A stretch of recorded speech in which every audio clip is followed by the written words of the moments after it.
Okay. We are. Yep.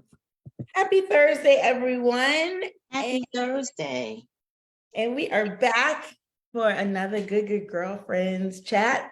We're very excited tonight. We are having part 2 of our discussion around entrepreneurship through franchising. So I'm Cara Dunstan, and my good girlfriend, my sister, Jeanette, is here as well. So Jeanette, I will let you introduce yourself. Hello, everyone. I am Jeanette Harris. Thank you so much for joining us this evening. I'm not going to take up much of our time because the topic is really important. We will be discussing entrepreneurship, and I think it's such an important topic for the Black community, just in terms of us building wealth and owning properties, businesses, and all of that. So I'm excited about the topic. I'm not going to say any more. We got experts in the room, owners. Yes. So we're just going to jump right into it. Yes. And so he is not new to our good girlfriends chat. He's one of our good guy friends. We call him one of our good guy friends, Hallie Williams. And he is the owner of Right Next Door, which I'm going to let him share what Right Next Door is. But Hallie is dear to our heart. He's been my friend since college, and we love when he comes here because he brings a wealth of information, and he also brings amazing people to share their stories with us. So thank you, Hallie, for joining Definitely. us. And please introduce our lovely guests to everyone. Oh, no doubt, no doubt. How you guys doing? I'm glad to be back here to hang out with you guys on the podcast. We love it when you come. Looking forward today to sharing a lot of good news, a lot of good things that we're doing in the community. So I want to share that out. You guys know, CEO of Right Next Door. We're a franchise brokering firm working with both aspiring entrepreneurs and current business owners to get into franchising. And so my panelists, the crew that I brought with me today, all there. I have David Smith first. I wanted to share out. David was from International Franchise Association. He's a manager there with diversity programs, and so he's one of the ones that's helping us introduce this, what we call the Black Franchise Leadership Council that we kicked off back in 2021, just to increase the number of not only Black franchisees, but Black franchisors. So next I want to introduce Shalane Yancey. She's a new franchise owner of Sugar. And I'll go around and I'll hand the mic off to them to give you a little bit more about their background. Then we get into the Q&A. So new owner of a Sugar franchise here in Bowie, Maryland. And then we have Chanel Grant is a franchise owner of several different franchise brands. We have Tropical Smoothie, Hand and Stone Spa, and the VO Med Spa. So we'll talk about those ventures. So first of all, I guess I'll hand it over to David. You want to give a little background about what you do over at IFA, International Franchise Association? Yeah, Hallie, thank you for the invitation. Thank you, Cara. Thank you, Jeanette, for inviting me on this podcast. Happy to be here to talk about entrepreneurship, specifically for people of color, African Americans in general. At the IFA, we are the International Franchise Association. So we're a Washington, D.C. based trade association that helps protect, enhance, and promote franchising. I am over our Diversity Institute, where my main goal is to spread awareness about opportunities in franchising for people of color. Within the Diversity Institute, we have 3 affinity group councils. As Hallie said, we have our Black Franchise Leadership Council, but we also have our Hispanic Latino Franchise Leadership Council, and we have our Pride Franchise Leadership Council. All of these are made up of volunteers within the franchising community who've raised their hands to say that they would like to help kind of get the messaging about franchising out to diverse communities. When I started last July, I took some time to speak to all of the council leaders. And what I learned is that, regardless of the different community, the number one thing was education. Everybody felt like their people within their community just don't know where to get started with franchising. They don't know, where to begin, what resources are available. And so with that understanding, we've built out a lot of programs, and I'll talk about some of them later, but we're building out a lot of programs, both virtual and in person, to help just bring the basic understanding of franchising to communities of color.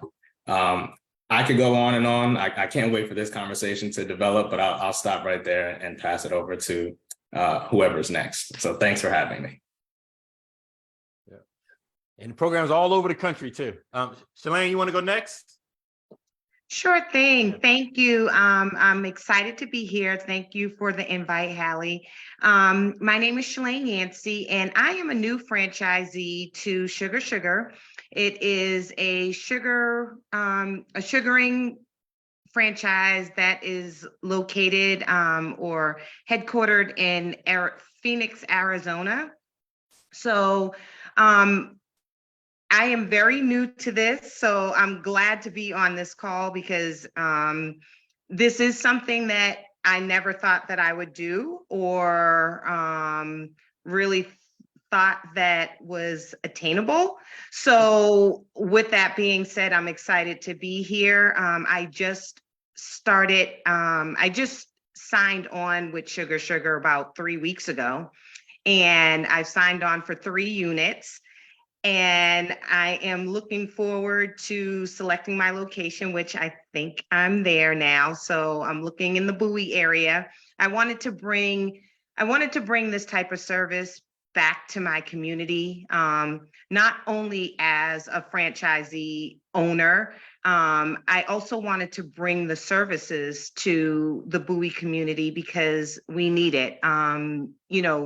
We're doing a lot of building in Bowie, and I figured now is the time to bring in new kind of resources so that we no longer have to drive to Virginia or DC to get the types of services that we're looking to have. So I can't wait.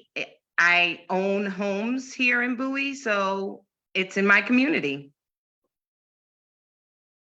Good stuff. You're up next, Janelle. Well, to your point, yes, I have so much to say about that. So we've got to definitely elaborate there. But Yeah. My name is Chanel Grant. Thanks for having me this evening. I have been in franchising since 2015. I've been in business with my mom and my sister. And we too started our business in Bowie, which was our backyard. We were living in Bowie. And we started by franchising with Tropical Smoothie Cafe. We now have 6 locations with them. And then we diversified into Hand and Stone Massage and Facial Spa. We have 2 locations with that brand. We also have 3 additional agreements signed with them. Our spas are in Woodbridge, Virginia, and Brandywine, Maryland. And we were the first actually in both brands to PG County. So we're definitely Prince George's County proud. And then we just signed on with a new franchise, more of an emerging franchise. It's called VO Med Spa. And so we'll be opening our first med spa before the end of the year in Woodbridge, Virginia. So super excited about that endeavor. But we just love all things franchising. Anytime someone's like, hey, can you come and talk about it? I'm like, absolutely, because I love what it's doing for our family. I love the generational wealth that it can create and just the systems and the ease of it. And so just always happy to talk about it and super excited for this conversation tonight.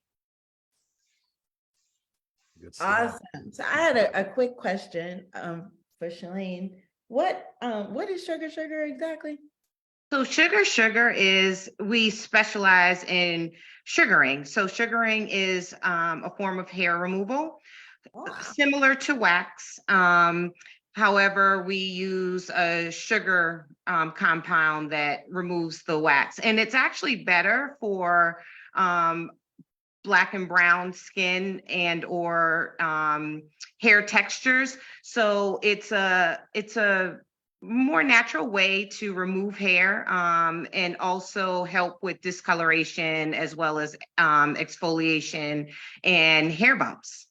Awesome. And you said you have 3 units. Is that like 3 locations? What's units mean?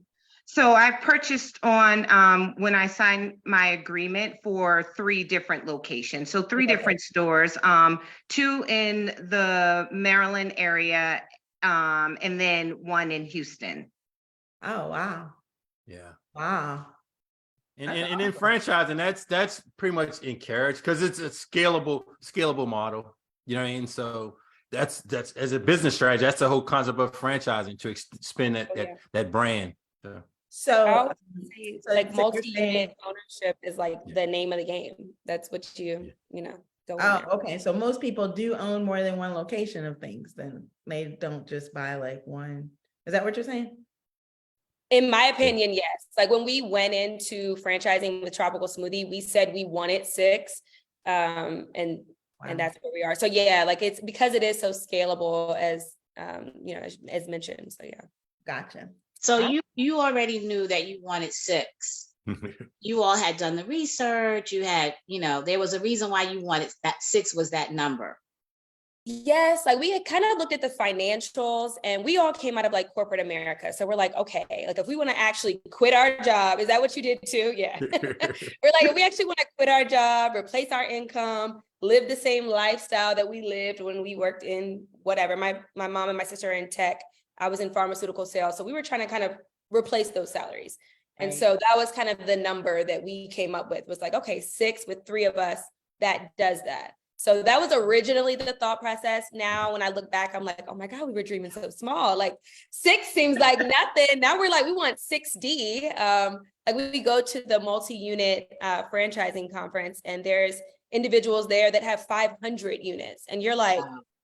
I mean, 6, we had to start somewhere. So, Yeah. you start at 6, but like now I see people with 500 or 2,500. I think that's the largest like owner that I've met. And I'm like, what? And Like, 6 that sounds like a is lot. mind-blowing, right? 6 I'm like, sounds 6, a lot to me. I was like, 6, Right. that's amazing. Wow. And then you go to those conferences and you're like, 500? I know. What? So I have a question for you, Hallie. So I hear what Chanel was saying. And so if somebody was trying to figure out that calculation of what's the even break even from what I'm making down to that, do you help with that process? Yeah, exactly.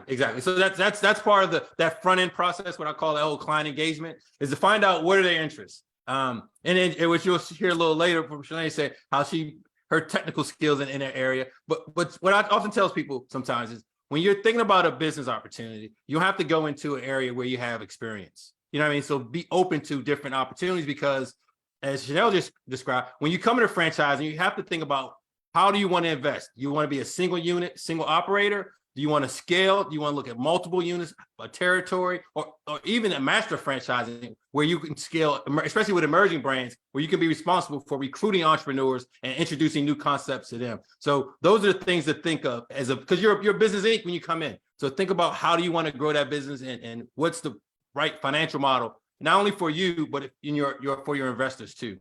Mhm. Because So- that's what a lot of people think sometimes come in as solopreneurs, but sometimes, you can step back and, bring in other investors too. So with having multi-units of, franchises, how do you staff that? Like, is that something that the franchise helps with, or how did you manage that? Or, being new, I'm going to start with the newbie.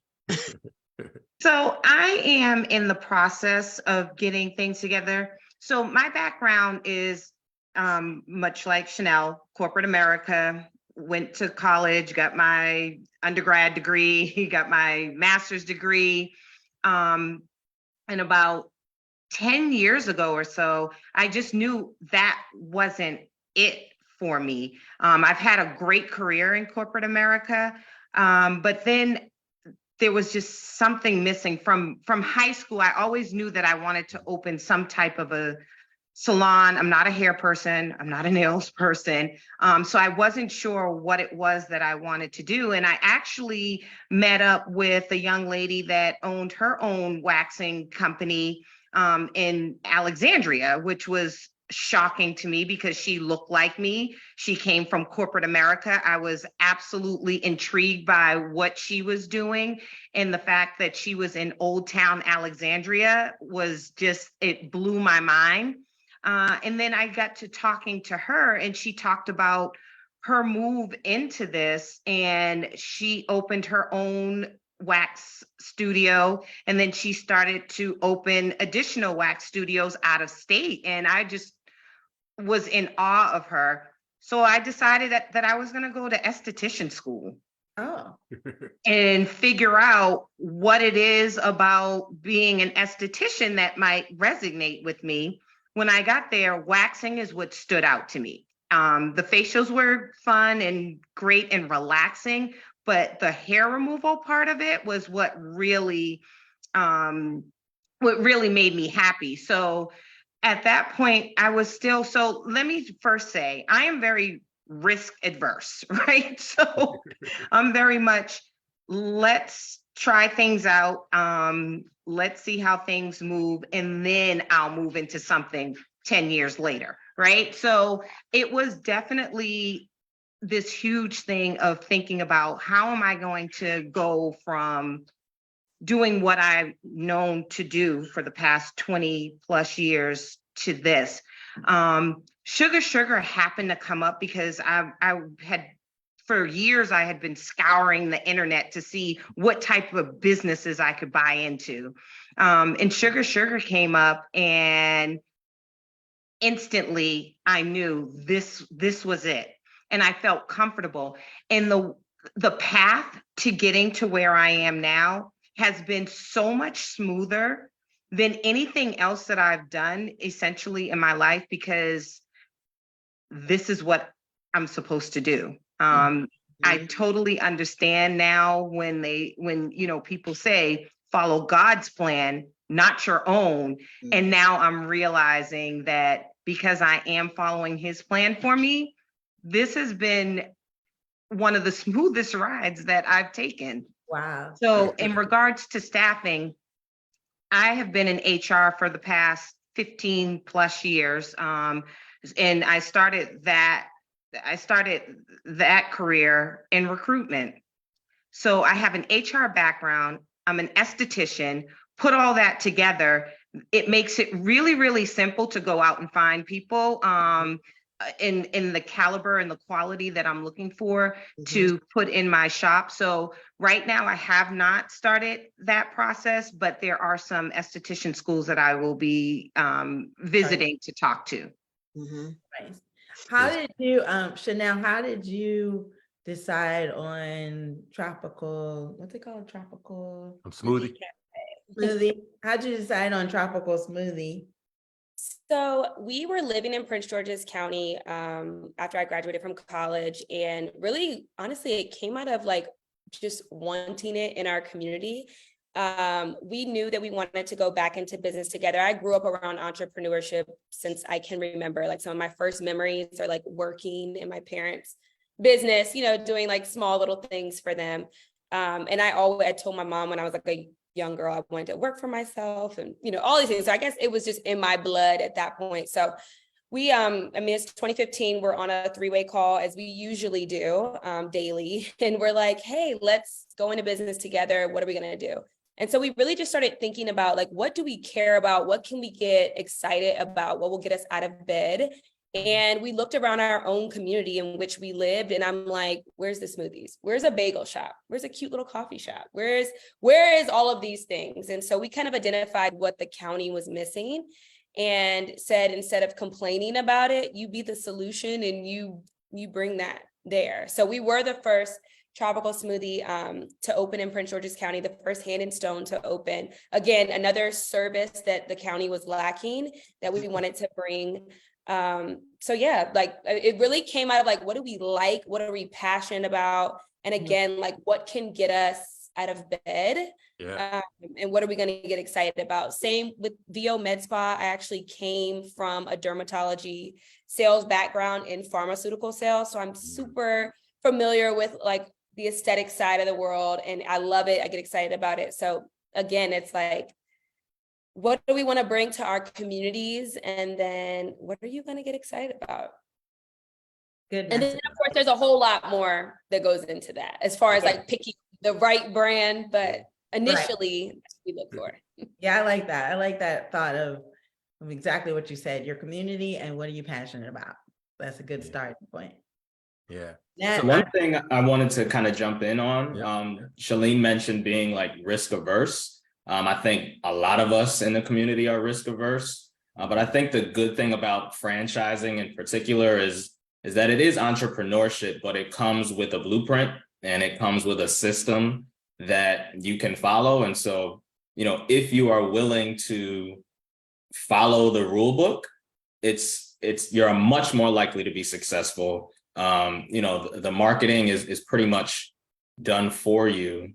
But you have to run the business. And, you avoid a lot of pitfalls with that proven system, in place. Some things that you might encounter starting your own company, you'll avoid those. And so that's why, when I speak to entrepreneurs and people within the Black community, I definitely don't discourage, traditional business ownership, but I encourage thinking about franchising as a way to wealth generation, because, you can do both. You can own multiple franchises, you can have your own business. There's people within IFA's network that do that as well. So, I like to just say, think of, wealth generation as a whole and the different revenue streams that you can complete.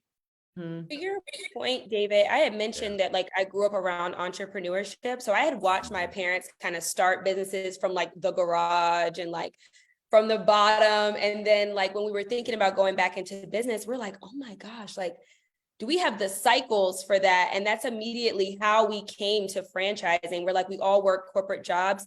This is going to give us that blueprint, as you mentioned, and it'll be a lot easier and a lot more scalable. So that's kind of how we landed on franchising, to your point.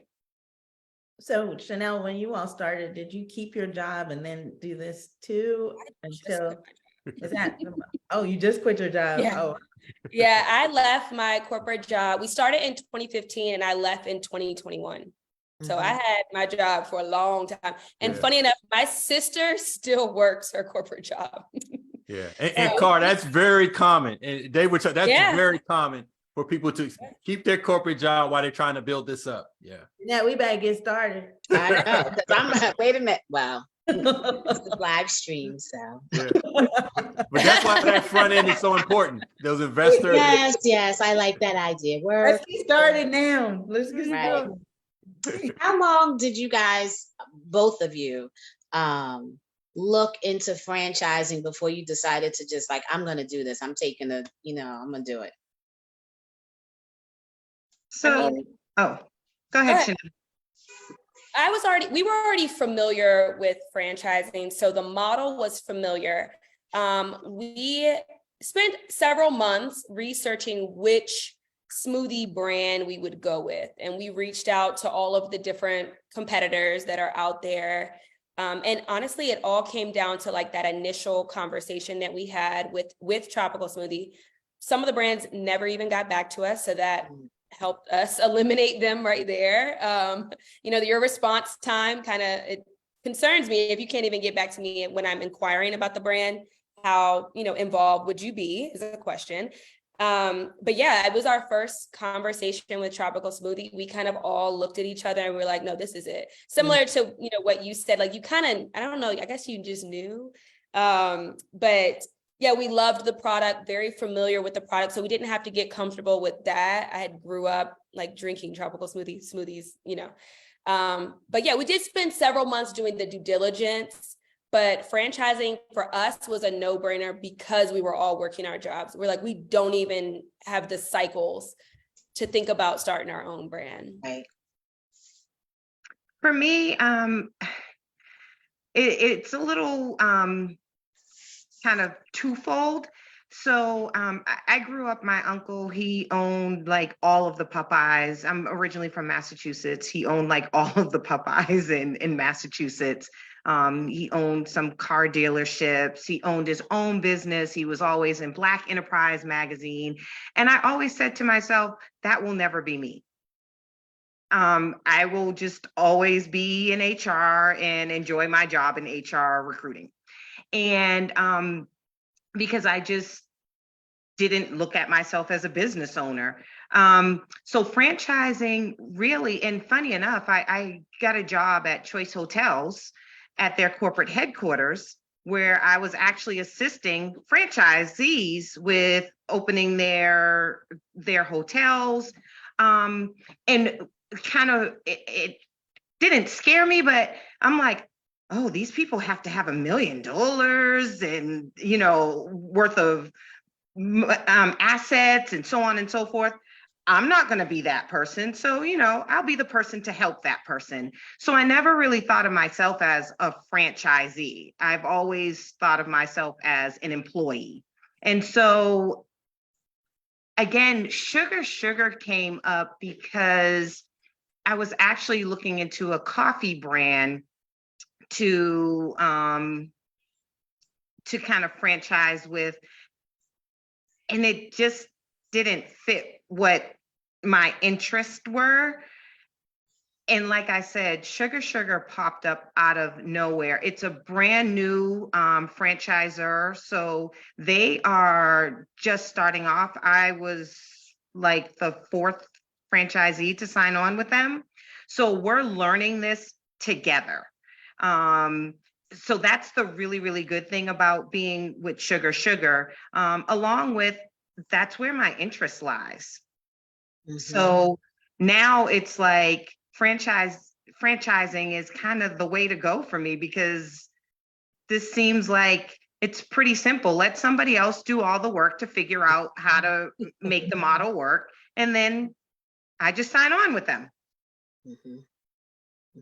Hey, I would like to hear Chanel's interest, because you've been on both sides. You've seen an established brand, and you see now with emerging brands. So can you give us some insight on your experience there? Yeah, I mean, our business model when we first started was always like number one or number two in the category. We wanted to establish, because we were new to the industry and we didn't know what we didn't know. So we kind of were like, we're going to go with something established, tried and true, that kind of thing. And so now that we've been in it for 7 years plus, we're like, no, let's go find some new, fun, exciting brands. And there are some industries in which like you do have to find an emerging brand to even get in the industry. So the med spa is one of those industries. There's no, and I can think of one, but all of the other brands, they are emerging. And so I'm excited. VO's like a top-notch brand.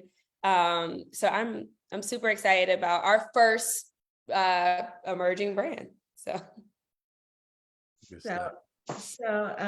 Hallie and David, can you tell me how you help people like Jeanette and me figure out even the first? So I'll tell you actually an event that we are working on. Chanel, David, and I are working on here in Prince George's County.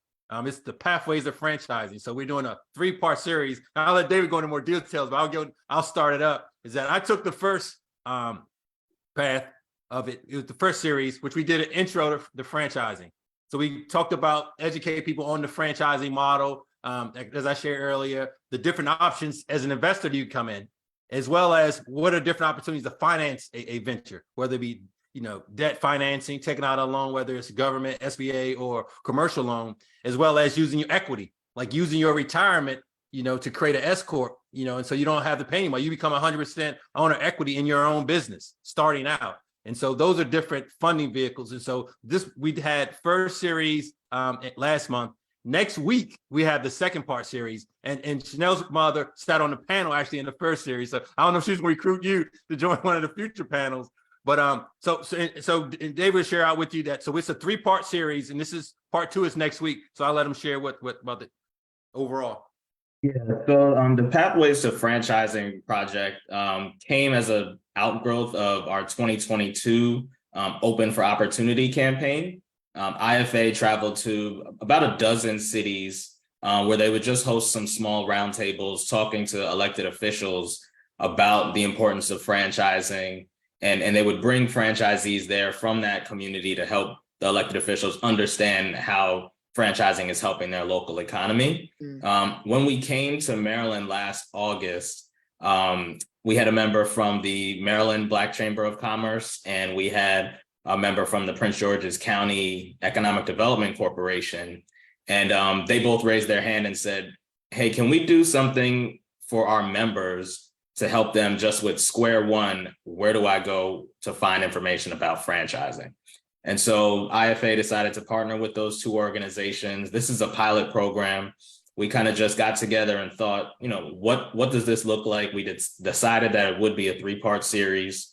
So Hallie, led the first presentation about just franchising 101, what that looks like. And then we had a second panel where we heard from existing franchisees about their experience. And then so next Wednesday, May 10th, 9:00 at the Prince George's County EDC, we'll have part 2. I can share the link, the registration link after this podcast. Would love to have you all join. But yeah, we'll be talking a little bit more technical assistance. We are lucky to be graced by Chanel. She'll be giving us some more information on selecting the right business or selecting the right franchise. And then we'll also talk about entrepreneurs who want to franchise their own company. We have Javier Solis, who's the co-founder of Toro Taxes, the largest Latino-owned tax franchise in the country. He'll speak about how he was able to scale his company. And then we'll have another session on financing your franchise, and the fourth one about site selection and real estate. So a really great agenda for May 10th. And then the third part of that series is Tuesday, June 13th. That'll just be kind of like a brand presentation and then networking. We want to give people a chance to connect with each other, learn about what brands are in the area, understand what brands are seeking to come to Prince George's County, and then just make sure that we're connecting with everybody. So definitely feel free to reach out to me if you want to attend those, but I'll share the links for those coming up. But that's really what we think about starting and getting the information out, is just hosting these events to start, and then the connections build from there. So I just realized as you were talking that I guess the majority of you all are in Prince George's County, but what about those of us that don't live in Prince George's County? Can we bring this pathway to franchising to other counties? And We try and take it on the road. yeah, That's literally my goal. Howard County. I would love to see something like this in Howard County. And Jeanette's in another state. She's in Philadelphia. Yeah. So that's great news. This is a pilot program, and if it goes well, I'll hopefully be able to influence IFA to say, let's take this on the road, and I'll go all over the country with it. Okay. Philadelphia is actually hopefully the next city we go to. I went to college in Philly. We have a lot of connections there. So let's hope for Philly in 2023. And then, we're looking at Atlanta, we're looking at Miami, we're looking all over. So if there's interest, I want to go and share the information. So Okay, and our chair of the Black Franchise Leadership Council, he's from Philly. So that's awesome. Yeah, so he's definitely promoting. So and I have one more announcement, hot off the wire. Starting in June, I'm going to be on franchising 101 at Tanger Outlets. So we're going to start promoting that. You're going to see a lot of literature about that. So every month at Tanger Outlet, we're going to start doing a franchise 101 to really, expand the opportunities that are available in franchising.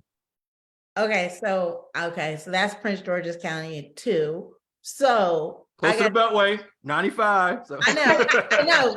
But my question is, so even though these are all talking about Prince George's County, if we have people in Maryland, other parts of Maryland, they can still come to this and still benefit from it because they can, they'll network with people and learn about the brands and stuff, right? So it's not focused only on Prince George's County. This is open to anyone, right? Yeah, absolutely. As you shared, the Maryland Black Chamber of Commerce is in this partnership. So okay. Part of that is expanding the reach, and definitely, if you have someone, let's do it in Howard County. Let's take it to Philly. We really want to take it on the road because the overall goal of what we're trying to do is amplify the message. Because as the numbers show, 30% of franchise owners are minorities.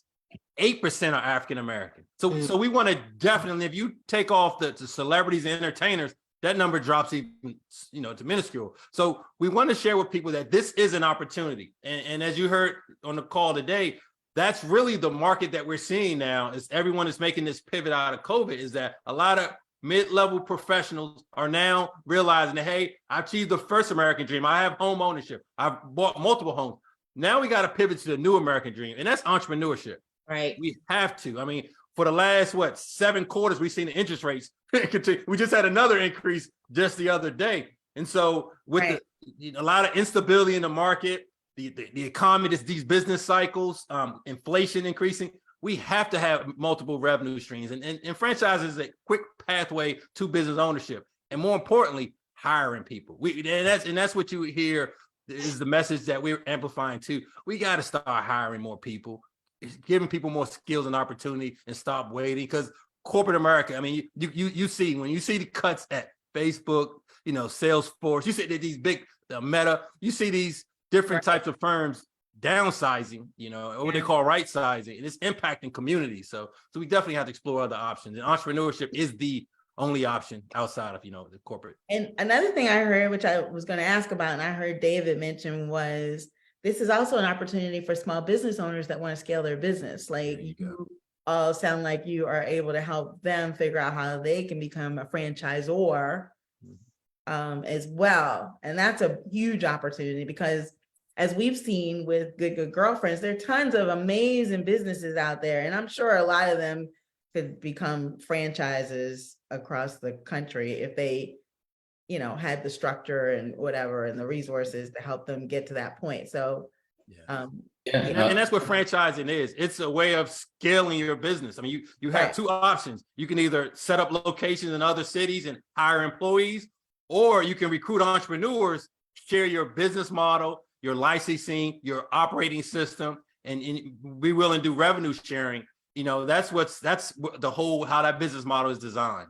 Right. And so does your company help people in that area as well, Hallie? Right Next Door. Yeah, we do both. We help not only, like I said, the front end with entrepreneurs and business owners to own franchises. We also help independent business who want to get into franchising. But one thing I wanted to say, I like for Chanel, because she just came from the multi-unit conference. Can you share out some of the things you heard there with multi-unit franchise owners, what they're experiencing? So I didn't go this year, but Okay. we've gone twice. And it is always super inspiring going. I know, one of the things that Jeanette asked about was like staffing and like when you have all of these different units, what do you do? And that's always one of my questions when you talk to a large multi-unit owner, you're like, okay, how do you get to that point where you can have, all of these units? But it all comes down, I've heard like lots of great feedback around just putting in different layers of management, corporate, like different positions in your corporation. So that's what we've even started to do on our side at 8 locations. We have like a corporate recruiter, we have an HR assistant and different things like that. So a lot of the systems that we've recently put in place have actually come from either IFA's conference that we just got back from, multi-unit, some of those industry conference that we've been at, and just the networking that we've been able to do. It comes from, learning about other owners' best practices. So I highly recommend all of the conferences I just named and so many more, but we'll start there. So I have a question about location and real estate. So how does that work? I mean, so you purchase these 3 units, you have to find a location. So do you have to purchase the real estate? How does it work? So for me, like I said, I've just identified a location that I'm interested in. And I've put in my letter of intent, the LOI, for that particular location. So what it really was that I've been in Bowie for 15 years, and I've just, for the past probably 10 of those years, I've just driven around neighborhoods to get an understanding of feel of what the neighborhood has, what it has to offer, what shopping centers are near there. So I was already familiar with all of kind of the shopping centers and locations that I would be interested in opening something.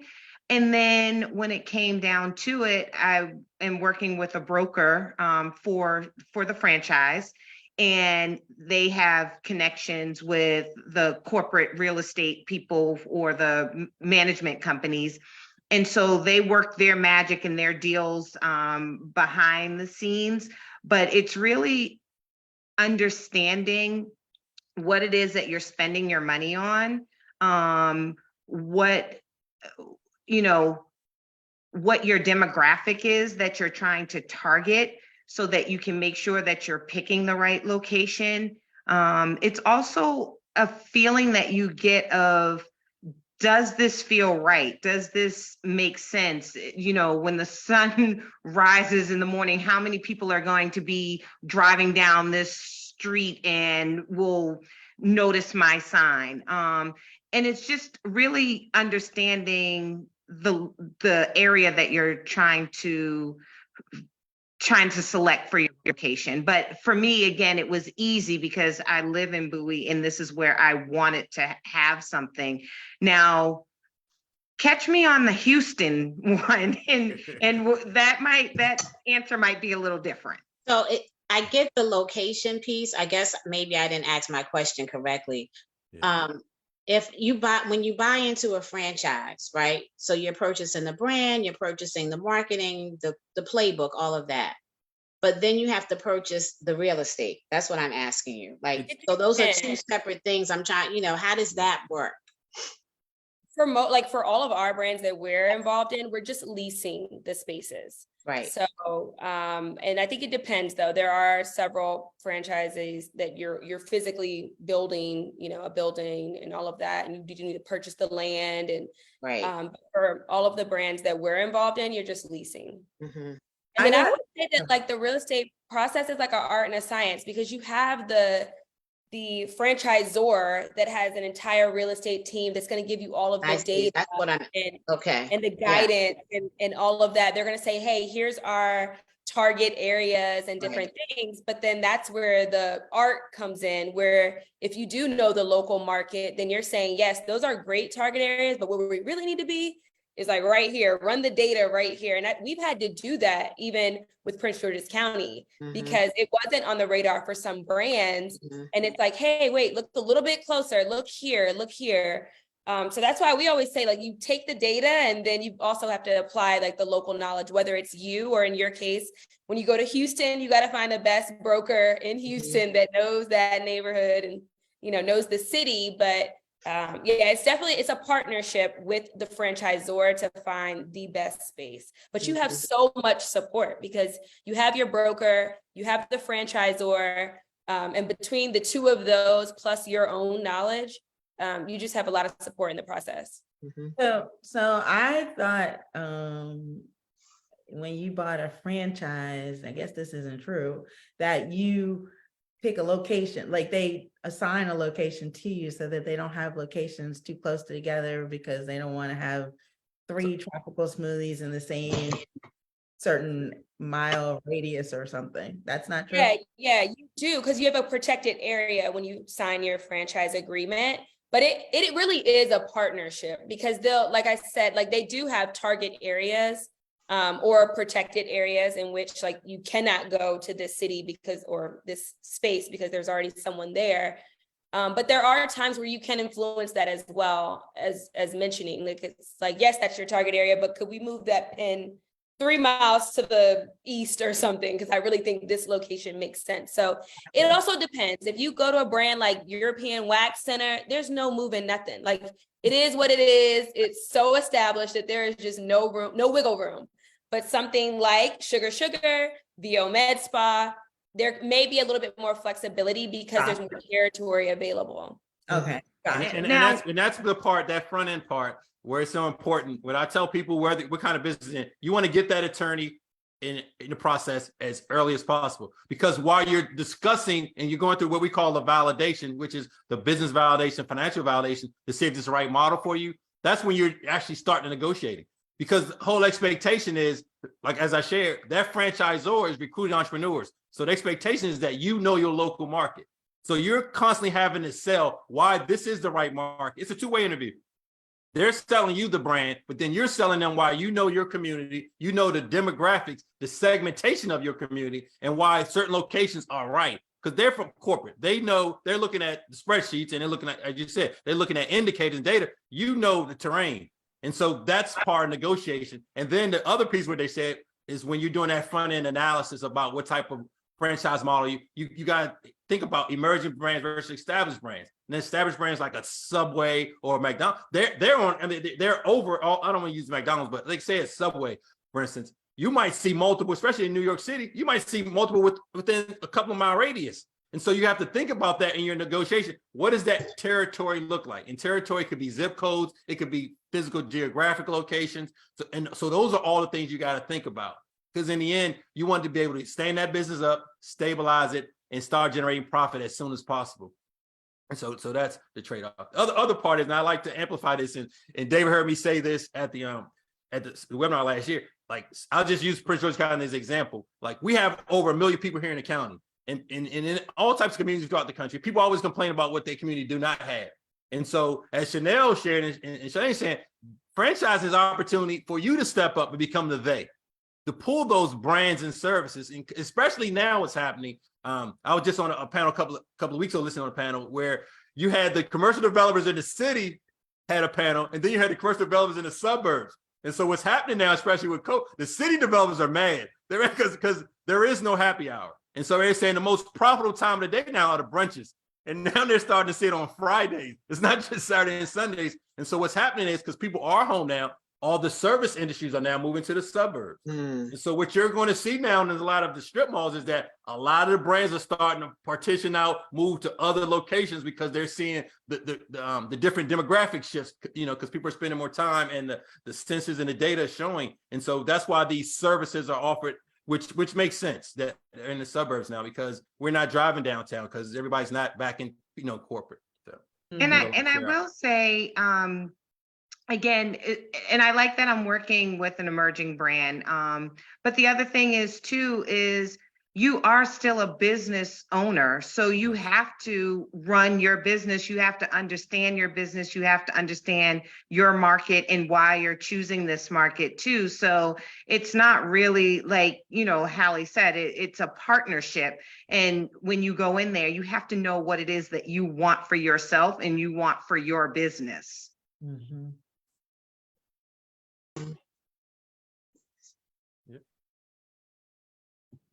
I see Carr thinking. I'm just trying to figure out like how long this is going to take for me to not have to work in corporate America anymore. Well, I'll say this because I'm still working my job. And like Chanel pointed out, she worked her job for a good amount of time. It actually makes it easier when you don't have to be there. So with that being said, my days have gone a lot easier at my 9 to 5 because I know that I am building something, and eventually it's going to be a point where I'm doing this because I really want to, not because I have to. Mhm. That makes a whole lot of difference. And the financial models, and I'll let David share with you a little bit more, is that a lot of the brands, you can get these brands up and running for under 250,000 all in. I mean, you can go from 250 all the way up to multiple millions if you're doing a build up restaurant, or but there are some opportunities. So think of it as actually buying a house and a car, at the same time. And there are so many financing options that are available to you. Mhm. Some that you don't even think you have access to. And like I said, one was either your securities financing or your retirement financing as vehicles. And then you have the SBA loans, and there are so many different versions of those, like express loans, which we call 1, 2, 3s, where you can get express loan for $150,000, $250,000, or $300,000.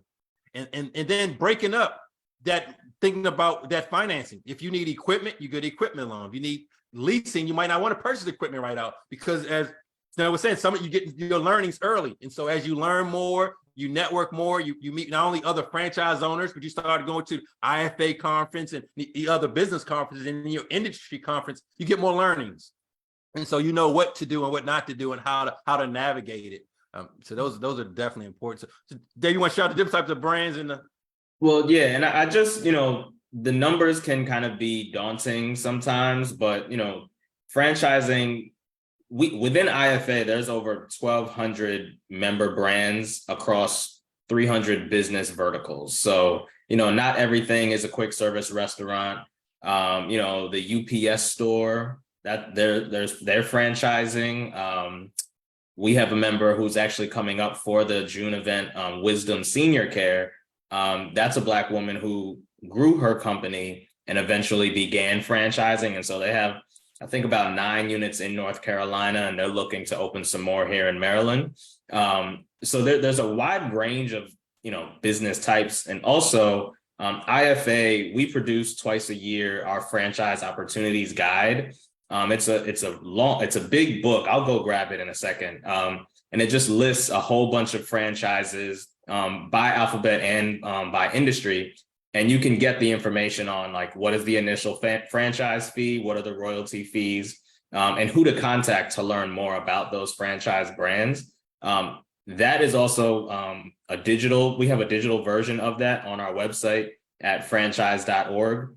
You can just go there. There's a button that says find a franchise, and you can search through all the different franchises there. You can even tailor it to show what you're willing to invest, and you can narrow down the selection by that. But yeah, not everything is $1 million. There are some, I'm personally trying to think of, which businesses are low overhead, but still a necessity. I think about COVID, how some businesses were really, sidelined. And a lot of them did make it through, but I'd like to find a franchise that's COVID proof. What has to happen regardless of COVID, taxes, insurance, things like this seem to be, at least something that I'm interested in. But again, franchising, it's about what you're looking for and what you want to get out of it at the end of the day. Mm-hmm. That's such a good first start to that guide. It will really open your mind to more things. Because I know even for me, I think my mind was open the very first year I went to multi-unit, because it's something similar, right? You have a showroom full of all of these different brands. And it's oh, I didn't even realize that that's something that was a franchise. Or we were running into eye doctor franchises, exactly. or urgent care. And I'm ooh, we hadn't thought about that. So that guide, I would highly, highly recommend, if you're even remotely interested, start there. That's such a good place to start. And it sounds like you said, you can sort by what you're willing to invest. That to me would sound like a great first start for someone that's interested. Yeah, and I'll share with you a revenue generator that when I introduce it to people, I'm working with a nonprofit now, and they're going through the validation process. It's called Meals of Hope. So it's what I tell people all the time is that you can do good and make money. So they basically set up food drives, and that's their business model. That's what they do. That's how they make money, setting up food drives. So they get volunteers on one side, and then they get the nonprofit, other organizations to put to pay for the supplies and resources. That's their business model. You know what I mean? So people don't even think of that as a franchise, and that's something that you can scale all over the country. That's cool. Yeah. Yeah, we actually had Meals of Hope at IFA's convention this past February in Las Vegas, where we worked with all of our convention attendees and packed over 50,000 meals for residents of Las Vegas. So, in that one day, they got a lot of brand recognition, and we did a lot of good at the same time. There you go. Any of these conferences live streamed, or are they all just in person? No virtual option for any conferences? IFA had a virtual option, right, David? Yeah, we did. Well, definitely during COVID, we're kind of getting back into the in-person. But again, the good thing is that everything is flexible now. So if there's a demand for it, I can request that from IFA and try to get some live stream options for sure. You gotta go though. I know, the virtual was cool when we had to, but now that you don't have to, I feel the best knowledge that I've got is in the rooms with other entrepreneurs. So you do lose that by not going. It's worth the investment. It is worth the investment to go and be in the room. Yeah, and just give an example. That's how Chanel and I started talking offline, because when you're in the room, you're standing on the side, you just have shooting small talk, and that's one of the reasons why we're actually going to start doing the series at Tanger Outlet, because everybody's shopping, what I mean? And so why not go where people are? You got MGM across the street, you got a lot of tourists coming in and out. So as we make this transition back to back outside, we definitely need to try to, and as you said, try to meet people in all different needs and ways they take in information, as well as David shared, the Open for Opportunities is actually online on I guess on your YouTube channel. So they record all those sessions and the different webinars. They record on so it's get access via YouTube. Yeah, and then just for you guys to see, this is our franchise opportunities guide. If Turn it sideways so you can see how thick it is. Yeah, no, yeah, it's It's 400-page book. But I'm we'll have these gonna ship on one. site. Jeanette and Carr, I'm shipping it to you guys next week. Tip it And I go to us, get it. Sally. I got you covered. Yes. I'm grabbing some from David. Yeah, we'll have them at the Maryland event next Wednesday. So for sure. And I did want to mention, I know, Jeanette, you had asked about like some virtual options as well. For my mom and my sister and I, during COVID, we started an online course to teach folks kind of like that A to Z, where to start, how to get financing, so on and so forth. So we do have that resource as well that I can share. It's on Teachable. Yeah. But I don't know, wherever I could drop a link somewhere. I guess I'll give it to you. Yeah, we can put it in the Facebook. We're gonna put it, we'll get it from you and we'll put it in the Facebook. Yeah. So we can, in the comments, so people will have it when they see this. And another reason why I wanted to recruit Janelle is that the young professionals, they as you guys say, we were trained. And I'll say we because I got kids just graduate college and heading off to college next year. We were trained to get an education, go to corporate. Right. And so Right. we've been in corporate, whereas the young generation, they are already thinking about what entrepreneur, what venture I have. This gig economy, most of them got multiple jobs. If they don't, they do Uber Eats on the weekends. They find a way to make it happen. I love They it. find a way. And so I wanted, that's one thing that I have a passion and just promote that. And so part of what I'm also doing, I want to put a plug, I'm doing this, I do entrepreneurship mindset training. And kind of like basically what you just shared is that helping people pivot from that employee corporate mindset to an entrepreneurial mindset Mhm.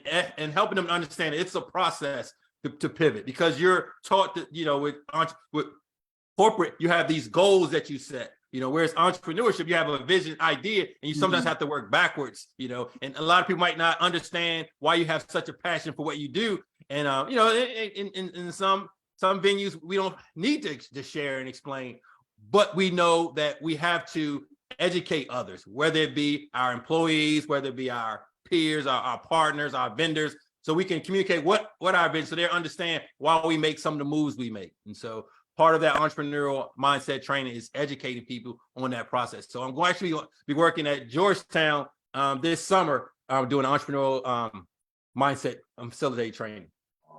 Nice. I think we're gonna have to have another Part 3. yeah, I really do. And maybe like talk, make it more specific to certain areas, because this is great information.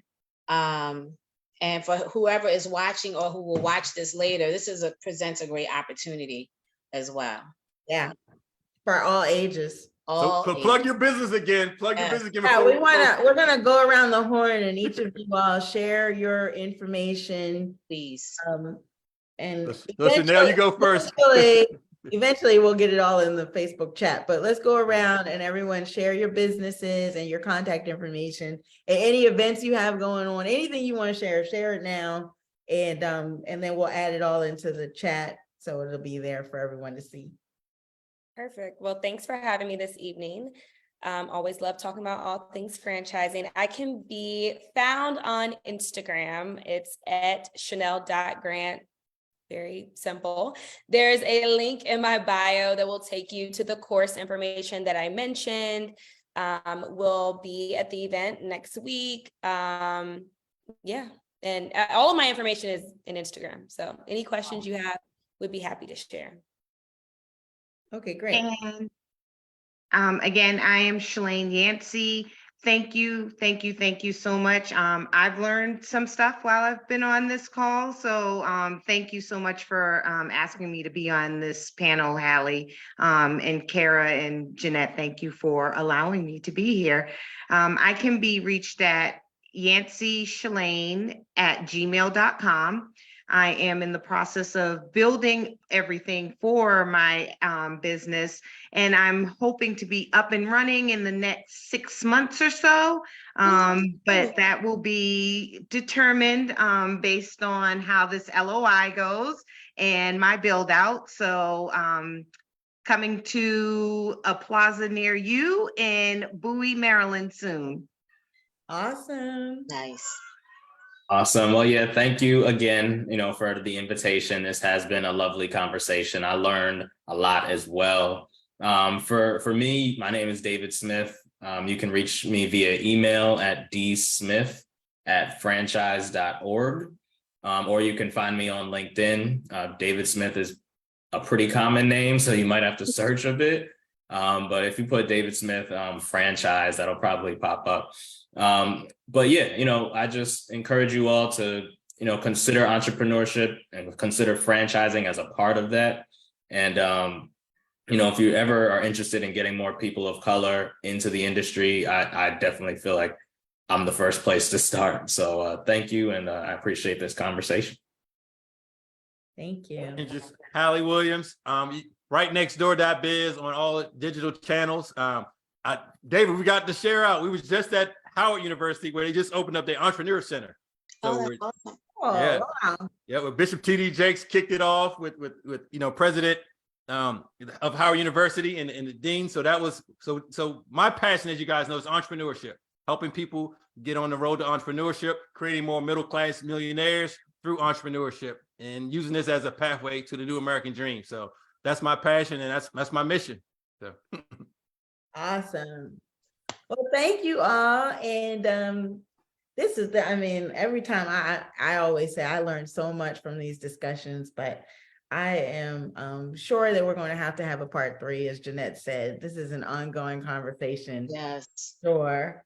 But thank you all for joining us tonight. Thank you, Hallie, for coordinating these wonderful guests. And we will be back with the Good Girlfriends chat in a couple of weeks.